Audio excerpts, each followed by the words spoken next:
morning to all. Today's class is on ECC, that is Early Childhood Caries. It is a very important topic because in our day-to-day practice, we come across every child with the complaint of ECC. These are the contents: definition, terminologies, epidemiology, classification of ECC and developmental stages of ECC, followed by primary etiological factors and risk factors of ECC, and then secondary etiological risk factors of ECC, followed by prevention of ECC. Coming to the introduction, this is the definition of dental caries given by Schaefer. It is an irreversible microbial disease of the calcified tissues of the teeth characterized by demineralization of inorganic portion and destruction of organic substance of the tooth, which often leads to cavitation. This is the classification of ECC. It is classified based on the anatomical site as occlusal caries, smooth surface caries, root caries. Based on the severity as incipient caries, occult caries, and other cavitations. Based on the progression as arrested caries, recurrent or secondary caries, radiation caries. Based on the chronology as early childhood caries, teenage caries, and adult caries. Coming to the etiology, Pithecanthropus, they are earliest human ancestors. That shows there are no evidence of caries in humans. And next, Neanderthals, they shows a little evidence of caries in their period. In the medieval period, that starts the occlusal caries. And now the modern man, there are most of the tooth are involved with caries, particularly interproximal surface. So recently the prevalence of dental caries has been increased due to the many risk factors. Coming to the various theories of dental caries, the first one is legend of worm. In Sumerian text, it was written around 5000 BC in Mesopotamia. They have found that the worms are responsible for the formation of caries, which leads to the mixture of three important diseases, that is dental caries, tooth pain, and periodontitis. And the next one is humoral theory. Hippocrates wrote this theory. According to him, there are four humors, that is blood, film, and yellow bile and red bile. These are responsible for diseases of the human. According to him, dental caries is mainly due to the acid disturbances and it may be cured by astringents. The next one is vital theory. It was given in the 18th century. According to the vital theory, the intrinsic factors, that is the bone, gangrene, the bone diseases which are responsible for the removal of tooth, which often leads to loss of appetite. The next one is chemical theory. According to this, acid and fermentation of carbohydrates, which is responsible for formation of caries, which can be easily prevented by avoiding carbohydrate rich foods. And the next one is parasitic theory. According to this theory, the crude microscopes, they found that the parasites are responsible for formation of caries, which was put up forward by Leeuwenhoek. The use of salts which prevents this formation of caries, according to Leeuwenhoek. Chemoparasitic theory, which was put forward by W.D. Miller. All other theories are not still acceptable, but this is the only theory which was an acceptable theory. W.D. Miller in 1980, he proposed two stages of formation of caries, that is decalcification of the tooth and dissolution of the tooth. And there the organic part of the tooth, that is the pulp portion of the tooth, is dissolved first, which leads to further decay of enamel and dentin. The microorganisms and microorganisms attack acids, produces acids, and then attack the enamel demyelination, and then formation, and then leads to formation of dental caries.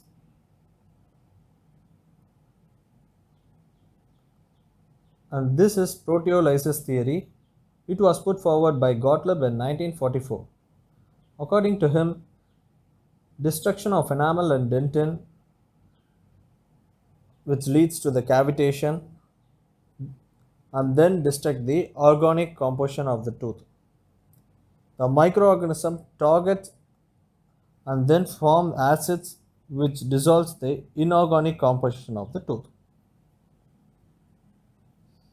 And then comes the proteolysis chelation theory. This was given by Schatz and Martin in 1955.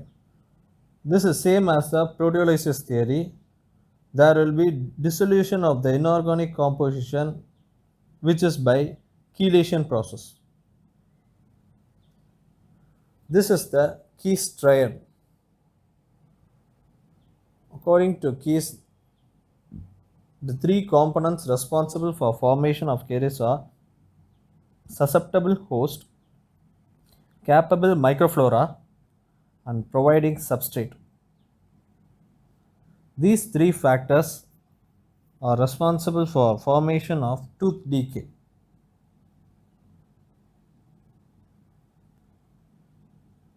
Newburn has modified Keys triad by adding time as one of the factor.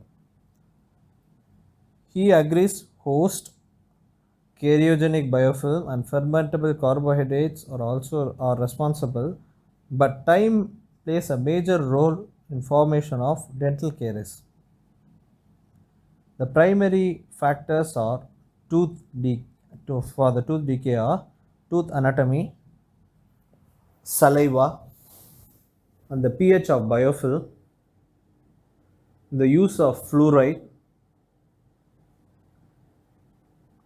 and specific diet, and maintenance of oral hygiene, and their body immune system, and other genetic factors.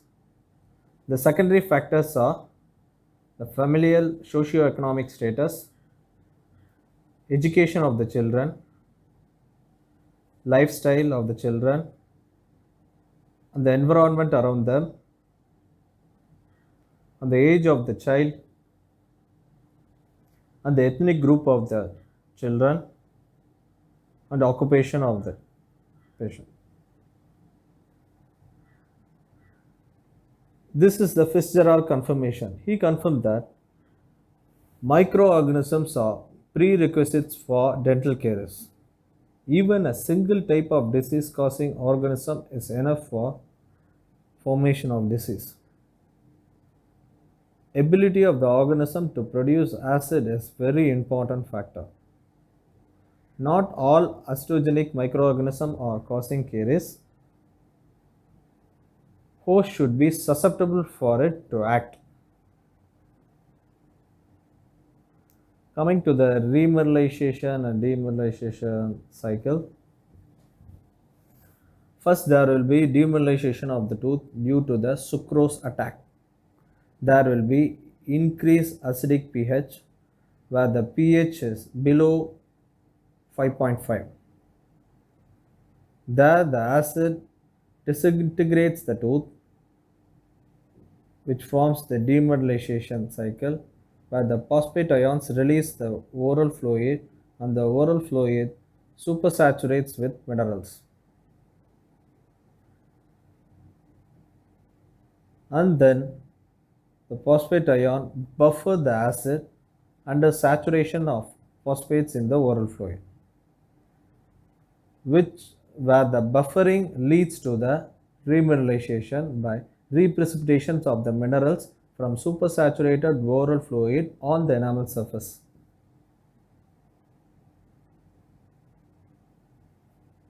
This is the caries progression chart.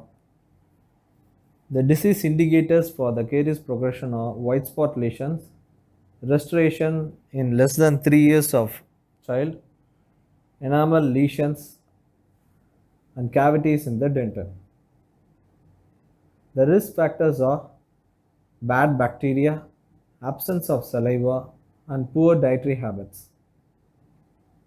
The protective factors where we can prevent the tooth from no caries, saliva, increase in the saliva and sealants, antibacterials, and fluoride, use of regular fluoridated paste, and effective diet. These are some of the factors which shows the high risk patients and low risk patients. The first one is amount of plaque. In high risk patient, large amount of plaque on the teeth, that is meaning many bacteria that can produce acids are there, which leads to demineralization of the tooth.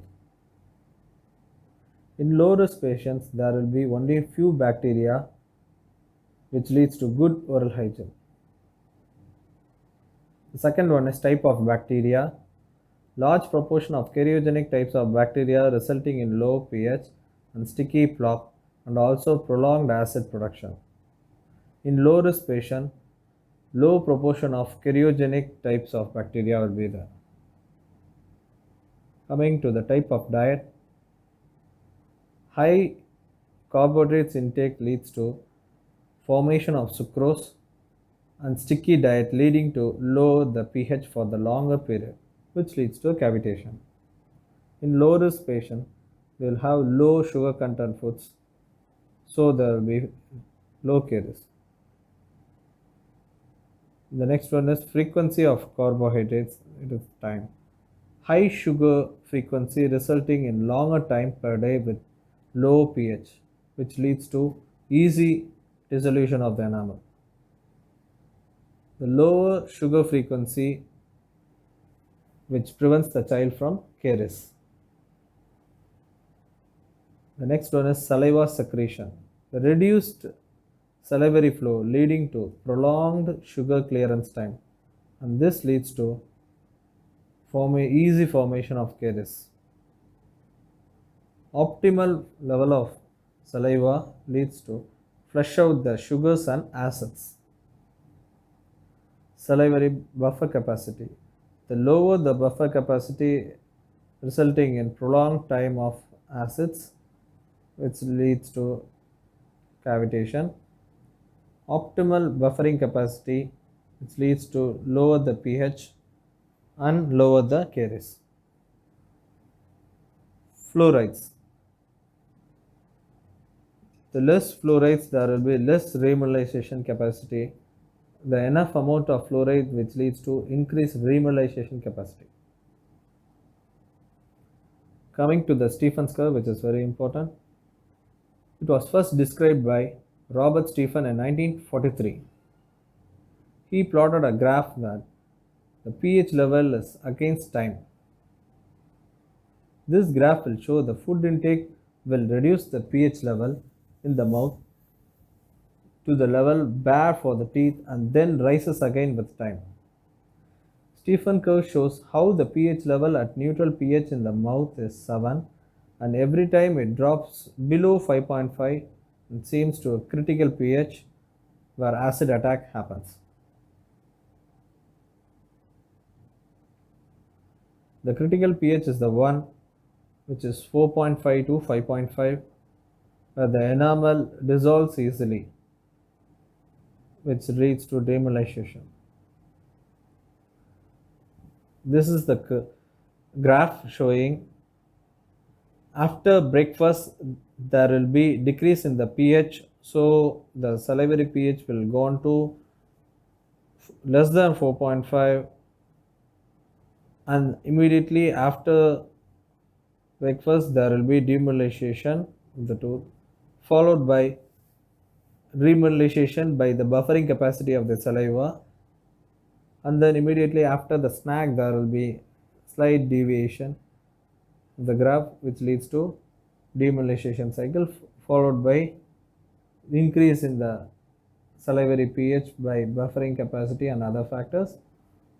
After lunch there will be decrease in the pH due to carbohydrates intake, and then there will be increase in the pH by other factors, and then after snack and dinner there will be decrease in the pH followed by increase in the pH by intake of neutralizing foods. Coming to the definition of ECC, according to AAPD, the disease of the early childhood caries is the presence of one or more decayed, missing or filled tooth surface in any primary tooth in a child of 71 months of age or younger. There is a definition for severe ECC2. In children younger than 3 years of age, any sign of smooth surface caries is indicative of severe ECC. From ages 3 through 5, one or more cavitated, missing due to caries or filled smooth surface in primary maxillary anterior teeth, or a decayed, missing or filled score of greater than or equal to 4, greater than or equal to 5, or greater than or equal to 6 surface constitute of severe ECC. There are various terminologies for ECC which was given by many people. Winter in 1966 has given ECC as nursing caries. In 1996, Morse was termed as tooth clearing neglect. Horowitz in 1998 mentioned it as infant and early childhood dental decay. Davis in 1998 termed as early childhood caries. And then recently it was termed as maternal derived streptococcus mutant disease. ECC was again classified by Wayne as type 1, type 2 and type 3. Type 1 is mild to moderate. It is due to existence of isolated caries lesion involving molars and incisors. Number of caries teeth increases as cariogenic challenge persists. The cause is usually a combination of cariogenic semi-solid food and lack of oral hygiene, which is commonly seen in 2 to 5 year old child.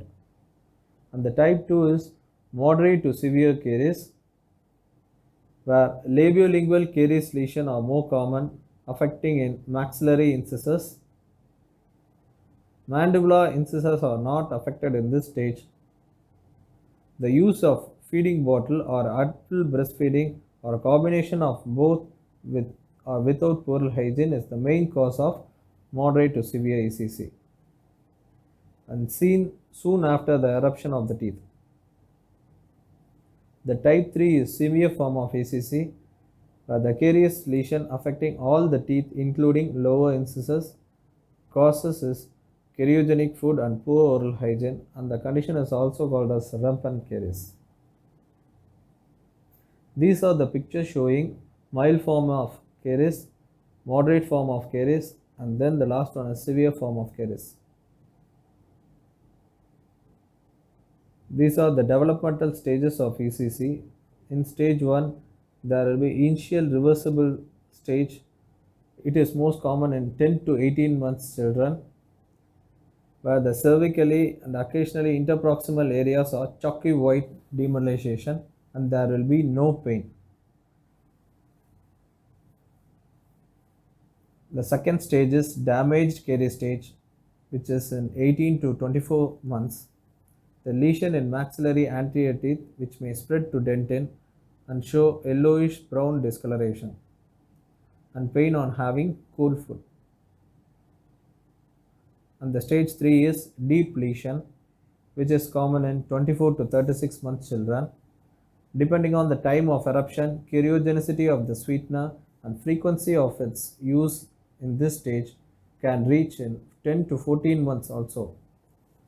The molars are also affected in this stage. There will be frequent complaint of pain and pulpal involvement in maxillary incisors. In stage 4, it is traumatic stage which is common in 36 to 48 months. Teeth become so weakened due to the cervical caries. The report of history of trauma and molars associated with pulpal diseases are seen. These are the pictures showing the 4 stages. The first one is with the initial caries, which is seen in the cervical region alone. The second one is damaged caries, which is seen in the proximal cervical and both proximal region. And the third one is deep lesion, cervical proximal, which involves the enamel. And the fourth one is traumatic stage, where there is complete loss of crown portion. Clinical features. The intraoral decay pattern is the characteristics and pathognomic of this condition.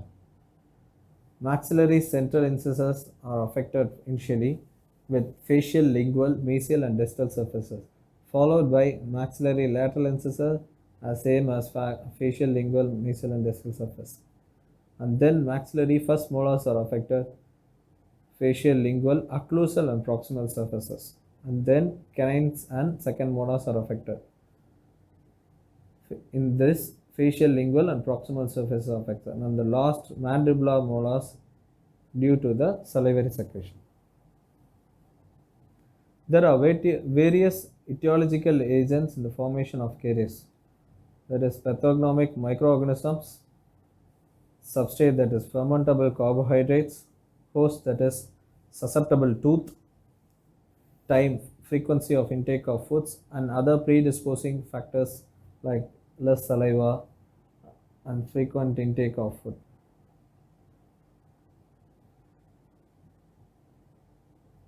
Again, the etiological factors: salivary deficiency due to radiation therapy, which leads to xerostomia. It is one of the main factors for caries formation. And the next one is feeding habits. Feeding with sweetened milk in the night time and regular use of pacifiers, which often leads to cavitation and formation of caries. And the next one is diet, or the diet which composed of sugary foods, which often leads to caries. The next one is pathogenic microorganism. Streptococcus mutans is considered to be the culprit for the formation of dental caries, which is transmitted to the infant's mouth primarily through mother, that is vertical transmission, and is considered to be more virulent disease. It is seen that the child's infection is 9 times greater than when maternal salivary count is greater than 1 lakh colony forming units. It is more common in rapid and smooth surface caries and less common in pit and fissure caries. Substrate that is fermentable carbohydrates. Carbohydrates are utilized by microorganisms to form dextrans, which easily adhere organisms to the tooth surface. Dextrans acts as a gum. This causes organic acids, which leads to demyelination of the tooth. Host. Teeth acts as a host for the microorganisms.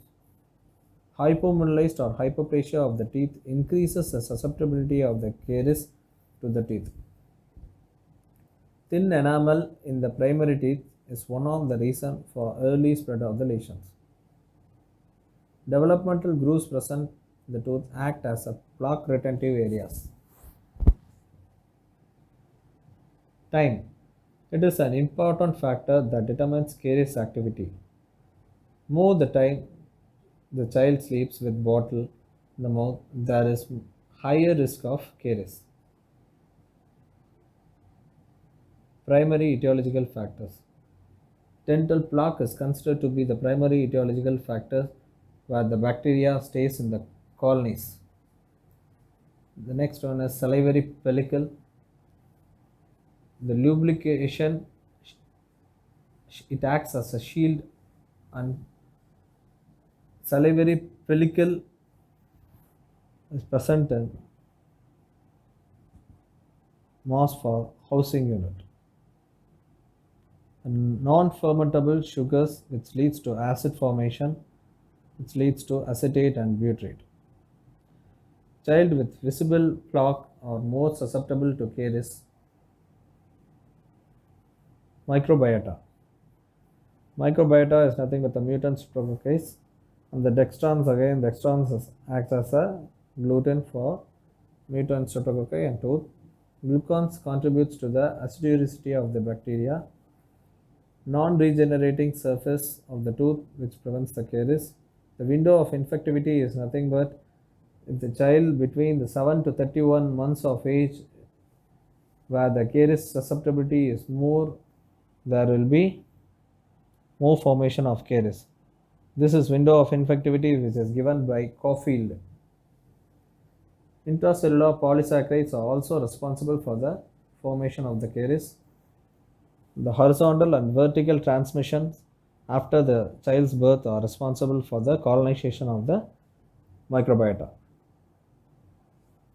Diet and ECC. The type of sugar, that is non-sweetening sugar, are also available like xylitol, which doesn't leads to caries formation. The sweetening sugars are mainly responsible for the formation of caries. The nature of the food taken, usually carbohydrates are responsible for the formation of caries. So it's advisable to take the fiber-rich foods which acts against the formation of caries.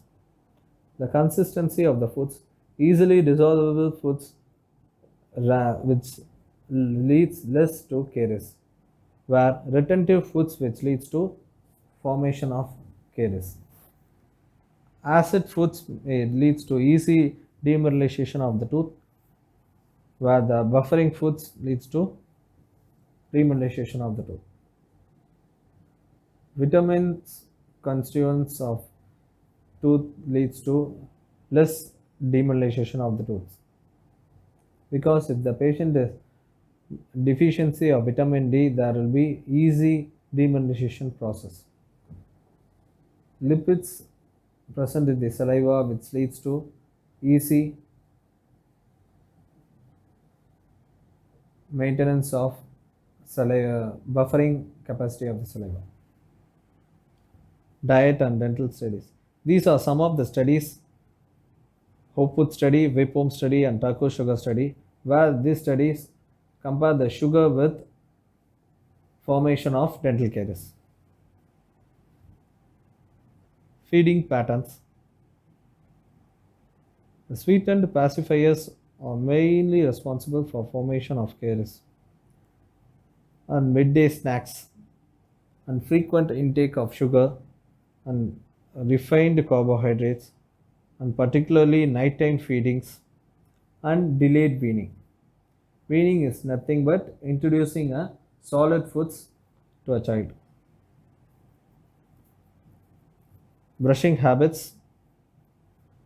Plaque removal is important factor in brushing habit. All the surfaces of the tooth should be brushed to avoid ECC, and regular brushing after a meal or at least 2 times in the morning and night brushing reduces the caries formation. quantity of dentifrices also plays an important role. For a child lesser than 3 years, it is very important to use a non-fluoridated paste because they don't know to expectorate. So non-fluoridated paste like peach and chiku are advisable for a child lesser than 3 years. For a children more than 3 years, it is advisable to use a fluoridated paste, and it is also advisable to use a smear of paste. And if the child is more than 7 years, we can use a pea-based toothpaste. Coming to saliva flushing action which reduces the formation of caries, and mainly the buffering action of the saliva plays an important role in neutralizing the acids. The antibacterial agents like lysozyme present in the saliva reduces the formation of caries. The agglutins present in the saliva plays an important role. The oral clearance with saliva in the labial and buccal surface reduces the caries formation. Coming to the sugars, sucrose plays an important role in formation of caries because sucrose leads to acid formation. If the unsaturated saliva leads to formation of caries. The calcium and phosphate leaches the enamel. Then comes the remyelination cycle, which is seen earlier by Stephen's curve. The duration and frequency of sugar intake plays an important role in formation of caries. Coming to the bovine milk. Bovine milk is mostly karyostatic. The casein present in the milk, which concentrates in the pellicle, which leads to remineralization of the tooth. The Streptococcus salivarius increases the remineralization and neutralizes the dextrans, which prevents the colonization of bacteria in the tooth. Coming to the fluoride. Fluoride acts main in the prevention of the tooth. It prevents the subsurface dissolution of the enamel and initiates the remineralization. The target enolase neutralizes the enzymes, and then acidogenic and acidiuric potentials are completely stripped.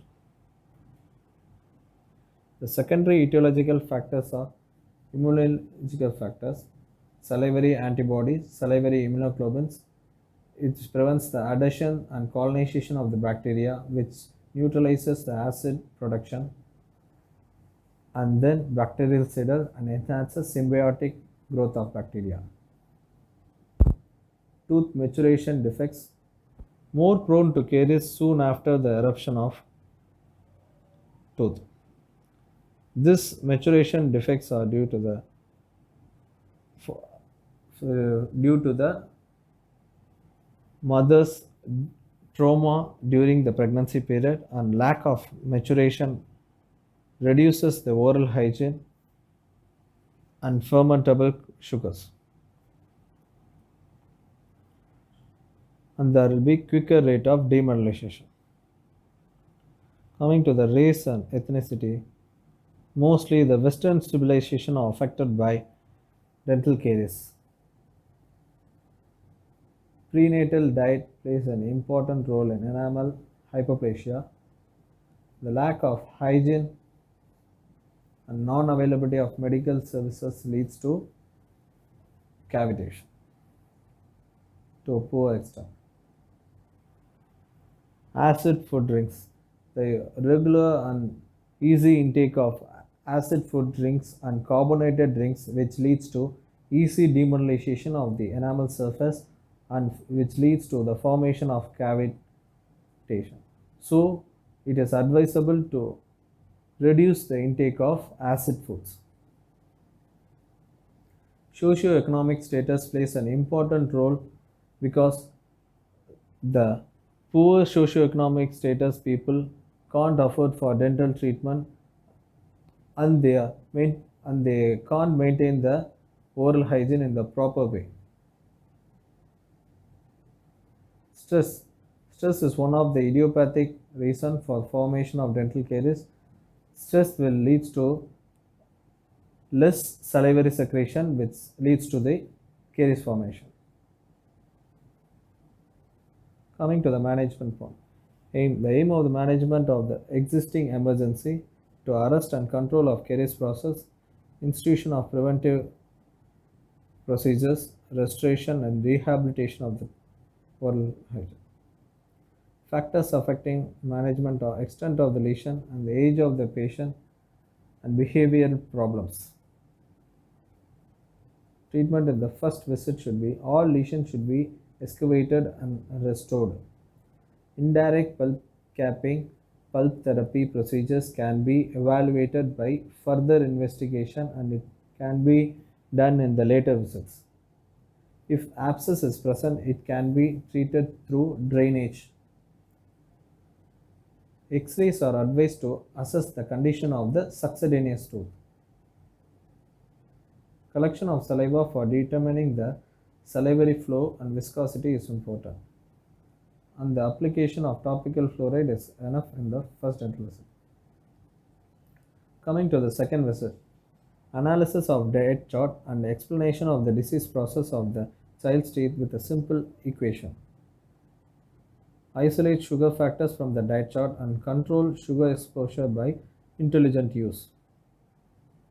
Reassess the restoration and redo if needed. Caries activity tests can be started and repeated at monthly intervals to monitor success of the treatment. The third subsequent visit, restoring of all grossly decayed tooth. If there is a need for endodontic treatment, it can be proceeded. In case of unrestorable teeth, extraction can be done followed by space maintenance. Crowns can be given for grossly decayed tooth or endodontically treated tooth, and review and recall the patient every 3 months. Coming to the prevention, early screening for signs of caries and development starting from the first year of life is important. Could identify infants and toddlers showing the risk of developing early childhood caries. There are 3 general approaches to prevent the caries. Community-based approach, that is school dental program. Professional-based approach, by visiting the dentist, and home-based approach, which can be given by the parent regularly to examine if there is any caries in the teeth. Readily assessment tool, which is based on 38 questions and 5 choices and 4 headings and 1 readiness, and 2 valuing, and 3 is make lifestyle changes, and 4 is child's perseverance. The parental counseling plays an important role because mostly they won't accept for the child's treatment and they will ask us why there is a need to prevent the primary dentition. We can treat in the later primary permanent tooth erupts. It is important that the dentist should explain the parent to treat the children tooth. Parents should be questioned about the child's feeding habit. It should be asked to try weaning from using the bottle as a pacifier while in bed. Should be instructed to clean the child's teeth after every feed and advised to maintain a diet record for 1 week. Community-based approach, parental counseling with diet counseling.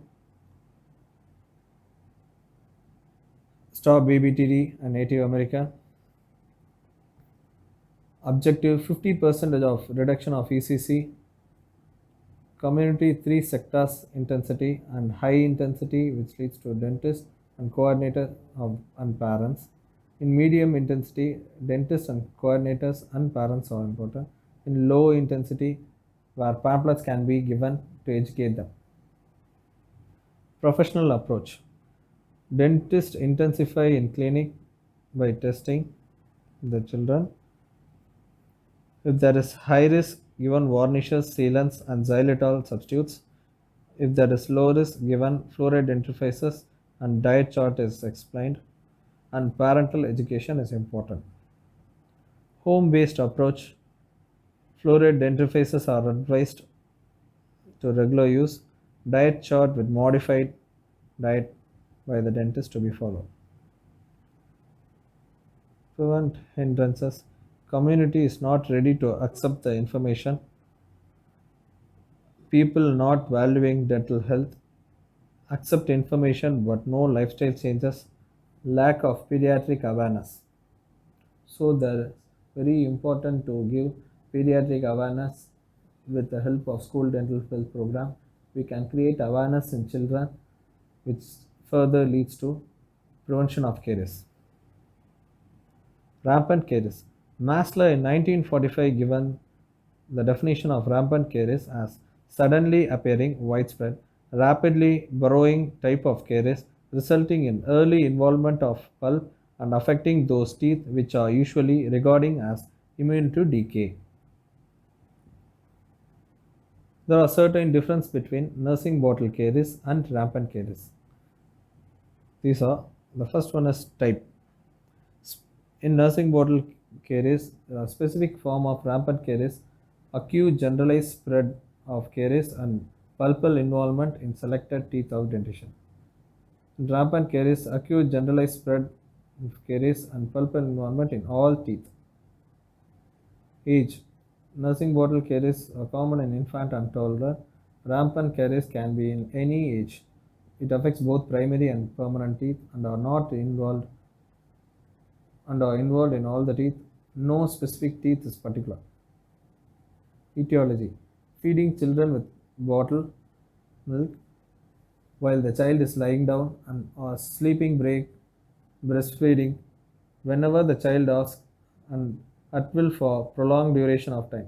Use of pacifier which are coated with honey or any artificial sweetener to stop baby from crying it and it involves only feeding factor. Frequent intake of sugars and sticky food substitute throughout the day, decrease water intake through the day and decrease salivary flow, genetic prediction if seen in parent or family. Characteristic features are specific teeth are involved in nursing bottle caries like mandibular incisors or are not affected constant due to constant flow of saliva. In rampant caries, all the teeth are affected. Treatment it depends on the stage and time of detection and intervention by parents and dentist. If diagnosed at early stage, fluid application can be done.